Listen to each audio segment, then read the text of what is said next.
Patriots at tomorrow's Super Bowl, and we've got favorites from both Philly and Boston joining us now. Betcha. Here in the kitchen, Chef Johnny Prep from Mr. B's in Royal Oak. Always nice to see you. Nice to see you too. Thank you for having me. I appreciate it. Thanks for making our studio. You smell and look so great too with all of this. You know what? It's so fun. The Super Bowl, I get so excited about the Super Bowl. I mean, it's such a great game, you know. Yeah. We've got New England, right? So we've got New England Clam Chowder. Perfect. Chock full of fresh corn and mushrooms and andouille sausage. I mean, I really loaded up, you know. So we're doing that, and then we're also doing the Philly cheesesteak sandwich. So here's a little art of the Philly cheesesteak sandwich for the home cook. All right, so what do we do? So you got to have thin meat, okay? Now we use prime rib at Mr. B's. We put a ½ pound of prime rib in it.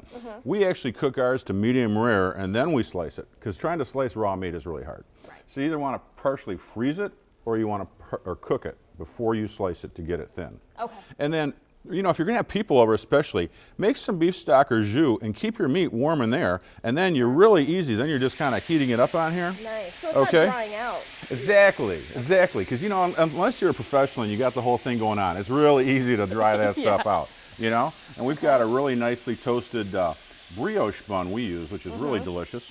And then if you want to keep them warm, you can keep them warm right on top of these beautiful caramelized onions. And you know, when you do these peppers and onions for a Philly cheesesteak, you want to really cook them down. Get the sugar out of them. You know, don't serve them raw. It really wasn't meant to be that way. The sugar, especially the onions, they get so sweet. Oh, they do. You know, and all that bite goes away, and your breath takes there's a little bit of a break too. You know what I'm saying? That's right. So while you're doing this, I mean, you can't have this without the cheese. Right. So what do you do? Because sometimes, you know, I know when I try to make it at home, sometimes just the cheese just kind of gets. Well, at the restaurant we make a cheese sauce, and you put a little, you know, you put a little bit of cheese was in, but we put other cheddar cheeses and everything. Yeah. But a good cheat for a home cook is just use a macaroni and Kraft macaroni cheese sauce. Just go buy it and then use the sauce from it. Use the sauce from it on the sandwich, and you got it. I mean, it's, you know, perfect. Why not? I mean, you know, it's a little cheap. It's a little cheap, but who cares, you know? Then you pile it up. You know, I mean, you want to keep it easy so you can enjoy the game, right? Yeah. I mean, you don't want to be stressing out over the thing. But look how easy it is to assemble these. You know, you get that, and you get your little.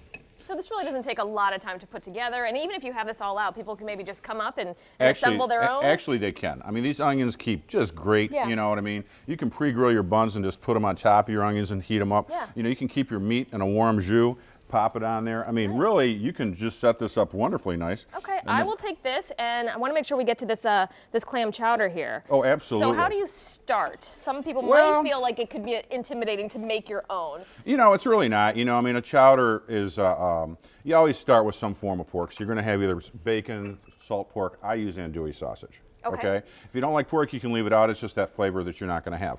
Then you're going to saute off all your aromatics, so your onions, your celery, your carrots. We like to put fresh sweet corn in ours. So we cut off some fresh sweet corn. We like to put mushrooms in ours, so we put some mushrooms. We saute that all down. Then you just put a little flour and you thicken it with your seafood stock. You know, so you're gonna use a seafood stock or a clam stock. You know, for that. And then once you get all that done, you just add a little bit of cream. It's really not a heavy cream soup, okay? And then you add some diced cooked potatoes. You got to cook the potatoes first. You know, some people want to cook the potatoes in the soup. You got to do that. Now, isn't that like really full flavor? That's really, I mean, really good. That's a rockin'. I'm telling you, that's one of my secret recipes. It's fabulous if I do say so myself. You know, so, and you can only get it at Mr. B's. How long does it take to make this if you're doing it at home? That's actually pretty quick, about 45 minutes. Oh. Yeah, that's a pretty quick. That's a pretty quick thing. And so some great things to do that's perfect for tomorrow's game at home. But of course, if people just want to come by and let you do the work for them. Well, we are having the New England Philadelphia special. You can get yourself a cup of New England clam chowder and a Philly cheesesteak sandwich for about $10 to $11. So I mean, you know, with a ½ pound of prime rib on it, so it's not such a bad deal. Not so bad. And of course, you've got some sliders here too. That you know, we make homemade pastrami.